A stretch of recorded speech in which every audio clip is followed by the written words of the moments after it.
marketers out of existence. So there's less competition. You've also had more consolidation, even among physician-owned practices.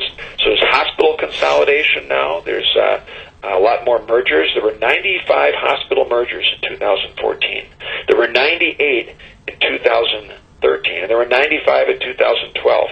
So you compare that to before the law, when you had like 50 maybe a year, you're essentially going to get fewer choices, higher prices. And that affects everybody because it all gets built into the system. And so I think that consolidation is wrong. So you're right. It's not just, we may have a challenge getting this by the existing president, but Republicans can do, from my perspective, is you just can't vote no on Obamacare. You have to offer a better vision. You have to offer a choice. You have to offer, a better solution. And some of those solution answers that I offer and believe are very important is the tort reform, is the medical liability reform, is buying insurance across state lines, is having other options for pre-existing condition coverage through different pool mechanisms than just a one-size-fits-all for everybody, which has raised costs for so many folks. Otherwise, we're going to continue to see the increases, I think, in health insurance premiums, unfortunately, for everyone, until Congress is willing to address this and acknowledge that it continues to be a problem. Okay, we're going to keep rolling. Again, if you'd like to ask a question, dial *3 on your telephone. It looks like we've got Dan on the line. Dan, thanks for waiting. Yeah, hi. Hey, Dan. How you doing? Eric, quick question for you, and it has to do with I know you talked about the tax code on corporate, and I think that's incredibly important in keeping the economy rolling forward here at home. That's, that has a lot to do with my business in general, but what, if anything, is currently in place or is being addressed from a legislative perspective on these companies? And we all know that they have large sums of money that, are sitting overseas because, corporate tax situation doesn't allow them to bring the money back. I know it's been an issue, and I've talked about there's a large amount of taxable income that could be generated here in the U.S. from it, but at the same time, we need to make it reasonable for companies to want to bring that money back. So what type of things are happening there on your side? Yeah, that's a really good question, actually. I didn't touch in too much detail about some of the things that need to be done, because it's actually $2 trillion of money, American money, U.S. money, that has been earned overseas through our sales, through our exports from our companies. That's trapped overseas, and the reason it's trapped is because we have the highest corporate tax rate in the world.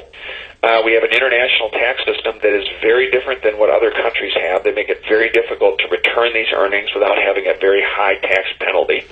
And the quick example that I always like to use is if you're Harley Davidson and you're selling a motorcycle in Germany, you sell the bike in Germany, you pay the tax in Germany, and then they got to get the earnings back to Minnesota, or to the United States or Wisconsin. You also pay the tax here in the United States. But if BMW, which is located in Germany, if they sell the motorcycle here in the United States, they pay the tax in the United States, and then they get to bring those earnings right back home to Germany. They don't pay tax on it again. They bring the earnings back to Germany. They keep the headquarters. They keep the innovation. They keep the next generation of the bike. And so when you have inversion issues that get talked about in the news, like Medtronic or Pfizer now or others, the reason that's happening is because these companies have a lot of money trapped overseas, and they find that the only way to remain competitive is to either merge or be acquired or invert to a different company, and the headquarters is on paper, but eventually the headquarters, I'm concerned, moves physically, and you lose a lot of those jobs. So what can be done is just even fixing the international tax component, just to allow that money to be returned to the United States at a much lower rate, is the direction to go. The good news is this is recognized very bipartisanly that there's a problem here. There are, House is controlled by Republicans, and so is the Senate. But the key there is there are some Democratic senators that have been very interested and very willing to work across party lines as well to fix this problem. I'm thinking of Chuck Schumer from New York, for instance. And so Paul Ryan, who's now the new Speaker of the House, he was the chair of my committee, the Ways and Means Committee. He was negotiating with Chuck Schumer about an international tax fix, and they were getting really, really close. and then it kind of stopped. We need to spur those discussions again. We need to make those discussions happen and come to conclusion is what we absolutely have to do. I don't think the president has been as interested in it because he's trying to just sort of wall off the country. But I think these companies are going to eventually just keep their earnings overseas, and they're not going to even try to get them back. And then it'll be too late, for instance. So very, very, very, very good question.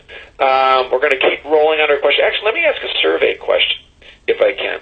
Let me ask a survey, and here's what you can do on the survey. The survey question is this, and you can just answer by pushing a button on your telephone.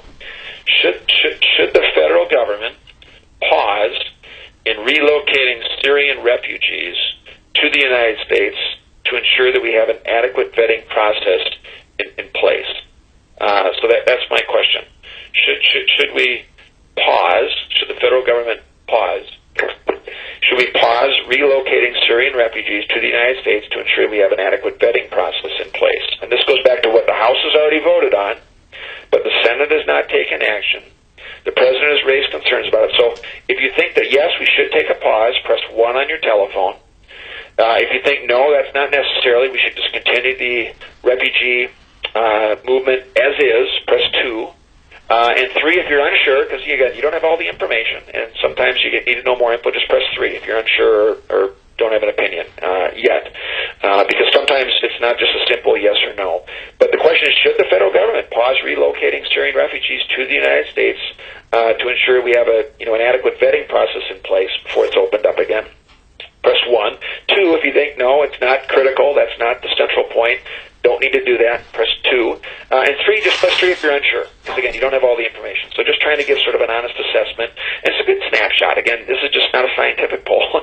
It's just a good snapshot. And the House has already voted on this, big bipartisan vote, but the Senate has not taken action. So, I'm just kind of curious if what's transpired in the last week is changing people's views, opinions, because that happens also. And then we just act on different policy based on, new information and as we gather info from folks, for instance.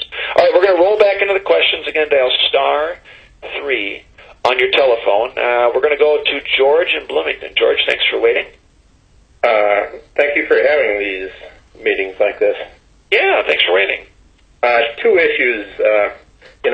We hear about all the problems with the veterans being taken care of. Why don't we just shut down the veterans hospitals and give them the same benefits everybody on Medicare or Medicaid have to go wherever they want to go? And for the existing hospitals that are in decent shape, let private companies or hospitals come in and take them over. That's one question. Okay. The other is, with all the problems with defense spending, we've got 30,000 troops in South Korea that have been there for 50 years. They're not used in any of the wars. I'm not sure actually what they're doing there, but it's a tremendous expense, and we could, I think, make better use of our money and our troops by taking them out of South Korea. South Korea does not need to be defended anymore. Good question, actually. Thanks for that feedback, George. Okay, so a couple things. Number one, I'll just answer the first question, or as best I know. You talked about shutting down, the VA hospitals, for instance, when they have issues, and they have had issues, obviously, that have been ongoing, and just allowing folks that normally would go there to see their own doctor, their own provider. So that was one of the reforms that was really key that was passed as a part of a reform bill that was signed into law just last year. And one of the best things of that law says, look, if you're waiting in line X number of days, if you're X number of miles, I'm trying to remember if it was like 50 miles away from the VA, you can go to any doctor you choose, right? You're not going to have to wait. If you're waiting for more than 30 days and you don't hear, you're going to be able to just go and choose your physician, because you shouldn't have to wait that long. Earlier this summer it was reported that about 238,000 veterans who had applied for some sort of care through the VA may have actually passed away while they were waiting in line. I mean, that's crazy. That is so outrageous that it has to be addressed. And there are other estimates that say like 800,000 veterans have applied for some type of care that have not received care. Only 3 people have been fired from the VA for these for all the different allegations, for all the different inspections that have taken place by the Inspector General and all the reports. And so it's kind of this culture that has to be changed, really. So I'm all in favor of making sure that there are more options that is available for veterans to go and make sure that they can get the care when they need it, as they were promised, for instance, and making that a requirement. Actually, regarding the South Korean issue, I'm not as familiar with that, but I will say this: is that you're right, because if there are 30,000 troops there, it's something we absolutely should look at and evaluate, especially given some of the tensions going on in Europe right now. But also keep in mind, and don't forget this, that North Korea, which is right on the border of South Korea, is a very dangerous entity. I mean, it's essentially a dictatorship. They do have nuclear weapons. They estimate, maybe 100 nuclear weapons.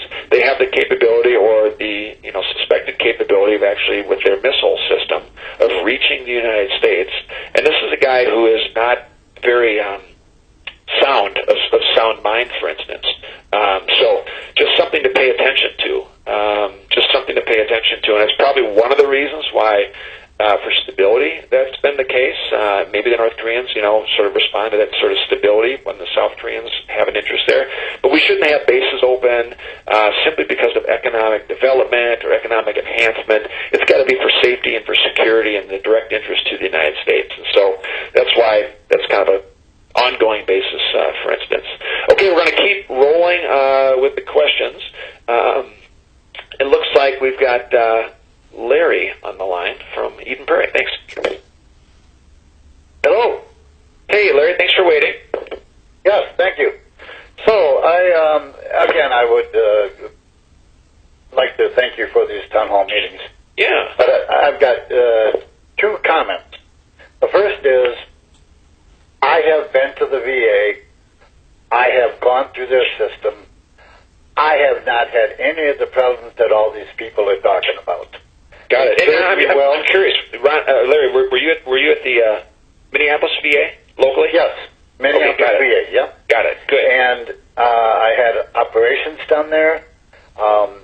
There's sometimes that you have to get into the system, and it takes a little time initially. Yep. Once you're in the system, and there's obviously waiting lists or waiting times, so you account for that. Now, if you have an emergency, that's a different situation. But as far as normal processing and seeing doctors at the VA, I have found no problems, and they treat you extremely well. Better than any hospital I've been to on the outside. And so all this dumping on the VA, I think a lot of it is not valid. Got it. That's only one comment. The main comment that I had is in regards to checks and balances of this government.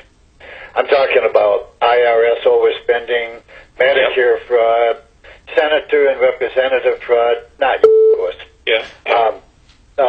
VA abuses, as we talked about, military overspending, cost overruns, subcontractors overbilling. All of that stuff, there doesn't seem to be any watchdog programs within the entities of the government to account for all of this. Yeah, right.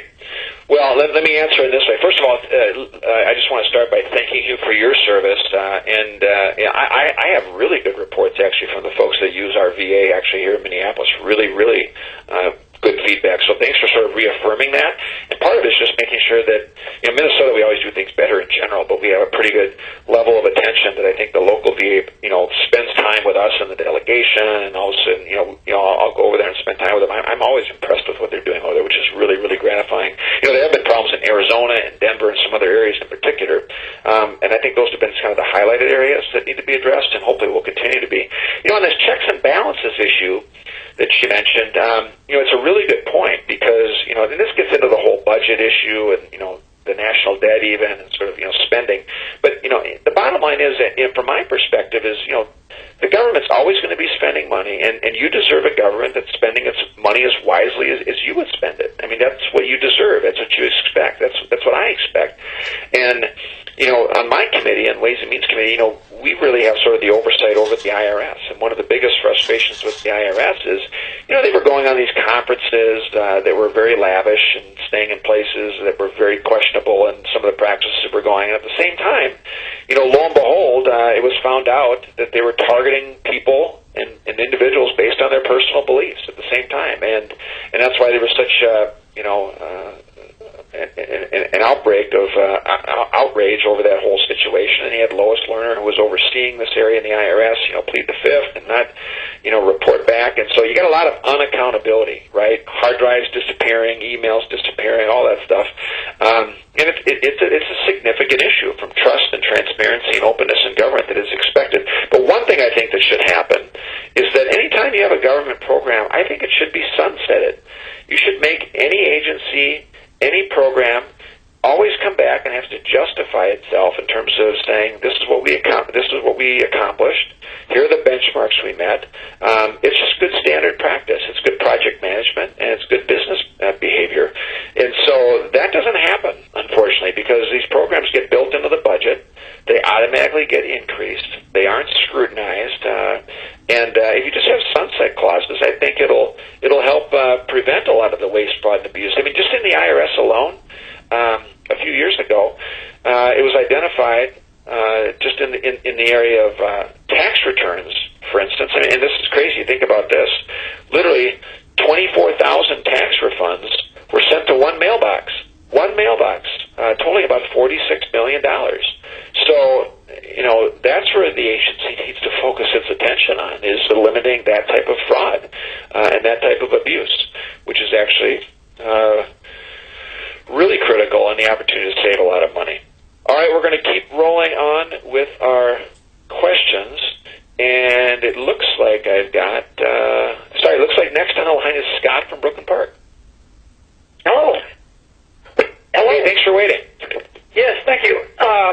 I just recently retired, and I worked in data processing as a programmer. Okay. And we have these H-1B laws, which allows the government to bring over people that are programmers, engineers, and so forth, special skills people. Got it. And I'm thinking that this is working at cross purposes with, gee whiz, we want our people to have good jobs, and we want them to be smart and so forth.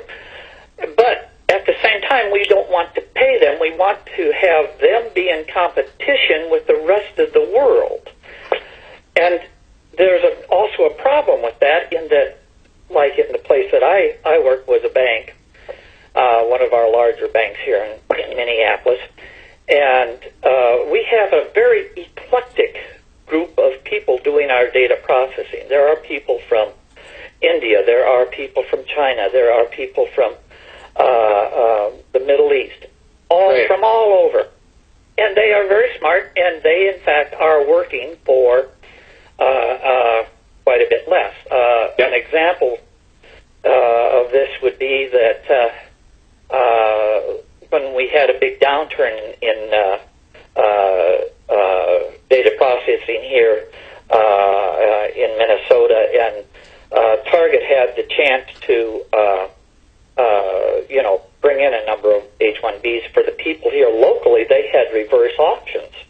And they said, okay, you people bid, all you people have all the skills that are needed for these jobs, and you guys tell us what the lowest amount is that you will work for, and we'll take that person. And I'm thinking, gee whiz, these H-1Bs are not necessarily loyal to the United States, and you're letting them work with some of the most complicated, far-reaching data processing systems that reach into our pocketbook, that reach into the way the government operates and so forth.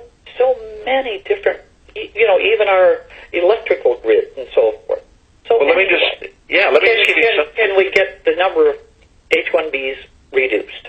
Yeah, it's a good question. Well, a couple of things. First of all, thanks, Scott, for sharing those thoughts, because you work in the field, you got some experience here, and so I'll just give you a little bit about my perspective. Is that this has been a challenge for a lot of companies in Minnesota and the United States, to fill a lot of these H-1B visas spots, for instance. I remember there's one company I went to, and they were seeking out employment needs, a small software company. They ran an ad in the Star Tribune. They ended up with just a handful of qualified applicants. Right? They ended up running the same ad in India, and the New Delhi Times had 800 qualified applicants, right? These are qualified individuals, right, that have to fill a job. So this company all of a sudden is faced with a choice. Okay, what do I do? Do I move to India to fill the needs because it's some web-based software they're developing? And thankfully, they ended up sort of opening an operation over there as well as keeping their operation here. So it ended up being a win-win because they weren't lured away. They got to use the talent on both sides, actually, and kind of made it come together. So I think there's absolute value in the H-1B, but also these companies, and I'm not aware of the reverse auction system you just mentioned, but the companies are required to meet sort of different schedules, hoops, ladders, that they have to jump through, loopholes they have to jump through that show the job couldn't be filled by an American, for instance, that was searching and trying to fill the position. They have to follow those deals, or they can't make the hire. At least that's the way it's supposed to work. And so if there are ways to change it, tweak it, I'm all for it. I'd like to hear more about that, and I've got your info here, so I want to make sure we follow up on that. But I do want to make sure, too, that, in a broken immigration system, that we're not, kicking people out of the country that come here to get educated, for instance, in our universities. And often what we do is we just boot them out of the country right away. Well, what do? They go back to their home country and they create a company that competes with us. And so you end up with all these tax, productive citizens that would be working in this industry here in the United States not doing so. And that's been a part of the problem too, but not directly tied to the H-1B, but it's just a little side issue. So I want to follow up with you on the H-1B, just the personal experience side, because that actually could help me quite a bit. Okay, we're going to keep rolling questions. Boy, we got a whole bunch of folks on the line now, and so I really appreciate those of you who are waiting. Looks like we've got John on the line from Bloomington. John, thanks for waiting. Hello? Hey, John, thanks for waiting. Basically, had one issue I wanted to ask about, and that is how communications in the House of Representatives is going well or not with Paul Ryan now being the Speaker. Oh, yeah. Well, that's actually a really good question. Well, a couple of things. Number one, so we have a new Speaker of the House, Paul Ryan, who had no interest in doing the job. And I know him really well, and he's a policy wonk. He's an economist by background, and he just wants to focus on those types of policy issues. And at the same time, and he's from Wisconsin, so you get to know the guys that are from your region, right, the Midwest. I know Paul pretty well. He's a young guy about the same age, and you get to know the guys at your age. You get to know the guys that are in your committee, and so I'm glad he took the job, because we had sort of a lot of fraction going on internally that was preventing the opportunity for just, every member to offer their own amendments on different issues. It doesn't mean they're going to pass, but at least you get to offer them. At least you get to offer your ideas. Stand up for your district. Stand up for what you believe in. I think that's really, really important. He's restored all of the ability to do that. So Democrats are really happy with him. Republicans are really happy with him. And I think on the communication side, I think it's one of the biggest assets that he has. He's a good communicator. He's someone with a very small ego but a big heart. And he's a forward-thinking. He's a visionary guy. He's an agenda setter. And, I think oftentimes Washington has been missing an agenda setter, someone who wants to, aim for a North Star, keep us on track, and aim for those, with solutions and bigger ideas, which is one of the reasons why I think we're seeing him so much more out in the public in terms of, being on news shows. 60 Minutes had a huge bump in their ratings when he was interviewed, for instance, because he's doing those types of shows now. He's doing outreach, and I think it's important for Republicans to show that you're for things. You're not just against things. That's really important. So I think we're going to be seeing more of him.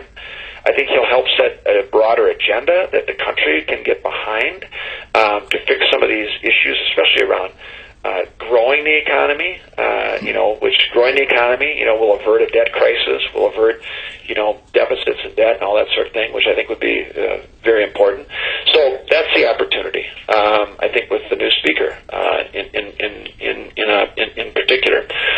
Okay, we got. Looks like we've got a couple people on the line now. Still, we have a whole bunch of people on the line. Actually, we got Patrick on the line from Eden Prairie. Patrick, thanks for waiting. Hello, Congressman. Yes, thank you for taking the call. As you may be aware, the anatomy of fraudulent tax returns filing that adversely impact many individuals in the U.S. to the tune of about $7 billion. What happens in those situations is somebody files a tax return electronically with false information using false income, false expenses, and thereby generates a tax refund, in many cases going back to a payment card that is not a bank account located in the United States. Some of the concern of this, obviously, is that opportunity to be funding terrorist organizations, who, as you may know, ISIS right now gets about $500 million in oil revenue, and we really have no idea how many of that $6 billion worth of fraudulent tax return filing have actually gone to organizations like ISIS. So the question is, would you be willing to sponsor legislation that would require employers to deliver W-2 data to the IRS rather than to the Social Security Administration, as is done today, and require that to be matched to the e-file data that an individual inputs? Oh, yeah. Well, boy, wow, that's actually a pretty interesting concept that could be looked at. I don't know if that is, an answer, a solution to where you say some of the challenges are. I will absolutely explore it. I'll get together with some of my tax staff, actually, and chat a little bit about that. I will say this, because you talked about the $7 billion number. We just had the Inspector General come to us not long ago and report to us that the IRS made almost $6 billion in improper payments of the child tax credit. I mean, that actually represents 30% of all total payments that go to that child tax credit. I mean, that's crazy. And that's your money. That's our money. That's taxpayer money that does that. And a 30% error rate. Think of what Visa has. Visa is a credit card company, and think of all the fraud they have to worry about as a credit card company. Their error rate is like 0.01%. It's like such a small number, and the federal government is at 30%. So thankfully there is some solution to that. I mean, I've sponsored legislation or co-sponsored legislation to help solve that problem just by requiring a Social Security number in order to claim the child tax credit. They're not required to do that right now. They can just get a taxpayer identification number from the IRS, and then which is why we've had so much fraud in this area. So in terms of tying employers with this W-2 data to the IRS and an e-file system, that's something I'll actually just sit down with my tax staff and just kind of go over a little bit, and kind of run through the traps and see what the pros and the cons of it actually might be. Okay, we're going to keep rolling on our questions. Looks like we've got Dave on the line from Minnetonka. Dave, thanks for waiting. Dave, are you still there? We may have lost Dave. All right, we're going to keep rolling then. If we don't have Dave, we're going to go... I think next we're on the line right under Dave here. It looks like it is Bob. Bob, if you're on the line, thanks for waiting. Thank you, Congressman. Yeah, thanks for waiting. This is very refreshing. In my long life, I have never been able to visit with a representative like you are providing here, and it's very, very refreshing. The first guy I voted for was Goldwater, so I've been around a while. Wow. Yeah. And these things are just not done often enough. Two questions I have. Okay. There have been several demonstrations of flat income taxes. Yep. What is your position on flat tax? Got it. So, okay, flat tax, and tell me what the other question is, just so I kind of... Well, the other one's one of those that none of you like to hear. Okay, that's fine. It is, what is your position on term limits? Okay, yeah, all right, that's a good one too. Okay, well, let me hit the flat tax one first, just because we kind of talked a little bit about where reform needs to go. And keep in mind, I absolutely support. I'll say a flatter tax, right? I mean, I'm not sure if it's one flat tax across the board, but the plan I supported recently had two rates, so two different rates, for instance. So I think you're getting to a much flatter tax system. If you get to a simpler code, you've got less fraud, you've got less abuse, you've got less complexity. I mean, 9 of 10 Americans right now are paying someone to do their taxes or buying the financial software to do their taxes. I mean, that's not a tax code. It's designed to help hardworking taxpayers. It is designed to help different lawyers and attorneys and tax planners and accountants. That's what it's designed for. That needs to be changed. You get rid of the waste and fraud under that system. You get simplicity. You're almost moving to sort of, it may not be a postcard system, but you can get it down to a page, or 2 pages easy without having all those forms to fill out. I mean, just in the area of higher education alone, there's like 90 pages of forms that go on with, 13 plus credits and deductions that are in that area. So there's a definite positive to go in that direction. So that's my view. Got to go that direction. It's not going to happen with this president. He doesn't want to do that for individuals. He's made that pretty clear. So it's going to take whoever the next president is, regardless of the party, to help push and modernize the code. On the term limit question, this is my view, is that and a couple of observations here. And I'm not necessarily against term limits, but the reality is that it would be really difficult to pass. And here's the only reason why. A term limit change would require a change in the U.S. Constitution. So you not only would have to get both the House and the Senate to have a 2/3 vote, which that's a high threshold, right? I mean, to pass 2/3. I mean, and I see so many legislative initiatives that die because you can't even get half. Then you pass it with 2/3 vote in both the House and Senate. You still, after that point, you still have to get 3/4 of all of the states to ratify it as well. And I think that would be difficult because some states embarked on their own term limit changes at the state level, state legislative level, and then a bunch of them went, several went the other direction and repealed it. So I think it would be really hard to pass, in terms of just being honest, in terms of the difficulty of getting there. So having said that, I think there's other reforms we can absolutely do to clean up the system. And keep in mind, half the House in the House of Representatives is brand new. It's turned over in the last 4 years, essentially, which I think is really encouraging because, I've gone from when I got elected, 6.5 years ago, when I got elected, it was, I was lowest on the totem pole, 421 out of 435. And literally, after 2 elections, I moved to the halfway point, essentially. And so now I'm below the halfway point. So more than half the House is turned over in kind of this 4-year period, which is pretty amazing. That's not the same in the Senate. Senate is very different. A lot of these guys have been around. They're in their 80s, and it's a problem. Regardless of who's controlling the Senate, in my view, Republicans or Democrats, it's led to sort of a breakdown of just getting some stuff done. That's a frustration I think that a lot of us share.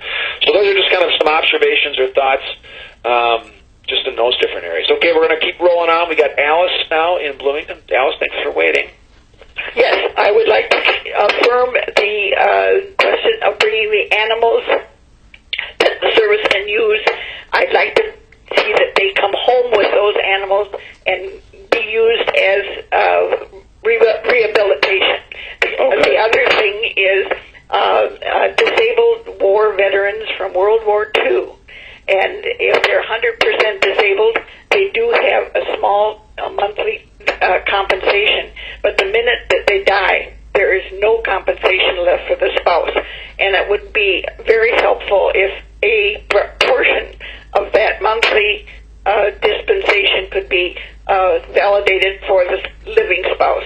Now, can I ask you this, Alice? Now, are you a spouse of a... Yes, I am. Yes, I am. You are. Okay. And he had 100% disability. He had 100% disability. Ah, right. Okay. Well, listen. First of all, thank you or your husband for his service, obviously, and thanks for sharing that perspective. And also, thanks for the comment just on the military working dogs. You learn about things like that, and it's like there's not a legislative solution for everything, but clearly, in talking with all the different stakeholder groups, even folks that were generals, they said, this absolutely makes sense. We're flying planes back and forth all the time. Why aren't we retiring the service dogs in the United States? So I jumped on it. Got a bipartisan author, Kristen Sinema from Arizona, and boom, we're moving it through. It's right in front of the president now. It should get signed into law within a week here, and I'm pretty excited about it because it will help rehabilitate a lot of those veterans. And then on the disabled veterans issue, I was not aware of the specific contingency about the 100% provision and then not getting the same compensation that's left for the spouse. So I'll look into that. It's one of these issues too that one, we got to make sure we keep all promises that are made are kept to servicemen and women, and two, it's families, it's military families that bear a lot of the burden. For instance, which is really important. And sometimes that gets lost about what the families have to go through, what the families sacrifice, what the families have in terms of putting in and as part of their service, actually. Okay, I want to keep rolling. It looks like we've got Claire on the line. Claire, thanks for waiting. Oh, thanks for taking my call. I have a couple of issues regarding the VA. My husband is a disabled veteran of the Korean War. He's in a nursing home, and our experience with the VA has been generally positive. The problem is that it normally takes 6 months for anything to happen, and I was forced to hire an attorney that specializes in VA problems. But my brother was in the veterans home in near Minneapolis, and he received excellent care in spite of all the things that were written in the papers about the bad things that were happening. But at any rate, so I have sort of mixed feelings about the VA. If you're willing to wait long enough, they will do what they promise. My other issue is about health care, and the biggest problem, as I see it, is that it's a for-profit industry, and the people making the most money are the drug companies and the health care people and the executives who are taking home multi-million-dollar salaries. Sure. All that money comes from my illness. When I'm sick, other people make money, and that is just wrong. And I think the whole system needs to be revised. My third point is regarding COLA. My husband and I are in our 80s. There was no cost of living increase this year because of the economy. And I don't know if you're familiar with a bill that Elizabeth Warren has introduced in the Senate that would make a one-time payment to Social Security recipients. That would be the money that she would use for that is money that's there. Wouldn't be. Okay. And I don't remember where the funding came from, but I just wondered if you had any familiarity with that. Well, first of all, thank you for waiting. Thanks for calling in. Thanks to your husband for his service and for some of the same comments that we just talked about. First, let me answer the COLA issue. It was actually last month, unfortunately, that the Social Security Administration announced there would not be an annual COLA adjustment, right? The cost of living adjustment for 2016. So it's the third time, actually, under the administration now that there's been no COLA increase. And the COLA adjustments are calculated using a very complex formula. It looks at the consumer products packages with the consumer price index, how much prices have gone up over the last year, and the CPI. This consumer price index, I guess it shrank by like 0.2%, and so a lot of that consumer goods price index was driven primarily by lower fuel prices. So I can understand that's remained flat, but as you mentioned on the other issue of drugs, seniors in particular are still facing increasing costs on items that are essential to their everyday lives. Healthcare costs continue to increase far faster than the rate of inflation, which puts tremendous pressure on seniors. Which is actually really clear and important. And so from my perspective, I'm not familiar with the bill you mentioned, but I am committed to making sure we're preserving, we're protecting Social Security as well as Medicare, just to keep those programs strong so they're there for generations to come. And then just looking how that's been treated over the last 3 years when you don't get a COLA. And on the drug issue, I mean, this is a real challenge. Here's one example. So you had an outrageous price increase by this one pharmaceutical company. I think it was called Turing Pharmaceuticals. It was on an AIDS drug, right? And they jack up the price. The market and the patients quickly express their disgust, right? The CEO cancels the price increase, is what happened. And so I also am really concerned about the high cost of some very specialty drugs in particular, right? And a lot of seniors on Medicare, they're taking specialty drugs because they have 2 or more chronic conditions on average, a big percentage of them, like 68%. And so that's just the reality. And so a couple of things. Number one, I think we have to look at possible solutions, making sure we're keeping competition there, making sure we're looking at new healthcare delivery models, patient adherence, innovation, allowing it to continue. And I'm not convinced that government stepping in is like the answer, but we need to make sure we're always evaluating. We're always looking at the backlog of new drug applications at the FDA, for instance, because it takes a long time even to bring a generic drug to market, like 50 months, even after the drug is already out there. But if they're going to approve a generic application, that should be much quicker. It should be much more efficient. And if you have more generic drugs on the market, you're going to have cheaper drug prices and drug costs. So I think that is really, really important. So I'll continue, absolutely. If anyone else has ideas or suggestions on that, I think that is a good opportunity. Okay, we're going to roll on to our questions again. We got Gary on the line from Bloomington. Gary, thanks for waiting. Hi, regarding the repatriation of overseas profit. Yeah. I think the tax code should be based on whether they use those funds for the benefit of our country. For example, if they were to use it on R&D or training and hiring, capital investment, or even dividends for the stockholders, there should be like little or no tax on it, because all those things are going to generate greater taxes in the future. But they should have a higher tax rate if they use it for stock buybacks, mergers, or executive compensation. Two things that grows it as a company that contributes to the total economy here. Yeah, but Gary, that's actually a really good point. They did this tax holiday to bring back earnings, several years ago, and I think there was a lot of frustration that the results were not as expected or that were hoped for, because companies did other things with the money than they said they were going to do, right? And so it's one of those things where you do have to kind of. And the government has the ability to do that, right? You can put stipulations on the rates. You can, put requirements on kind of how it's allocated, because you do want to make sure it's invested, and it just doesn't get plowed back, inside. But you want to make sure it's when it's plowed back inside the company, it's actually for hiring more people. It's for, creating a new product, a new medical device, whatever it might be, would be the direction to go.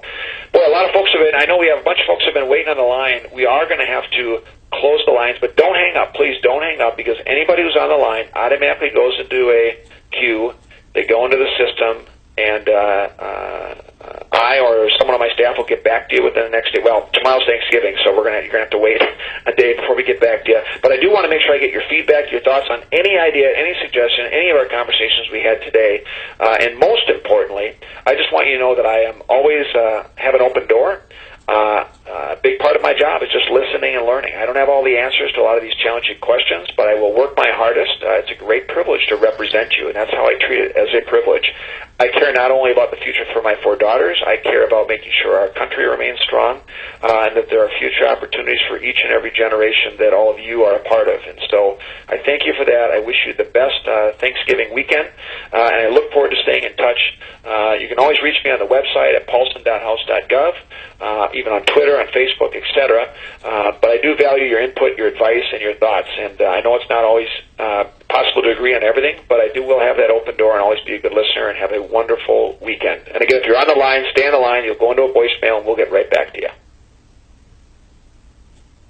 The teleforum has ended.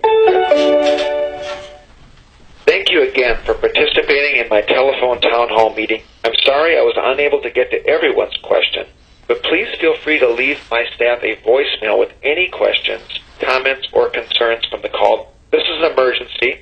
You can contact my district office at 952-405-8510. We'll be sure to get right back in touch with you. Thanks again, and it's an honor serving you in Congress.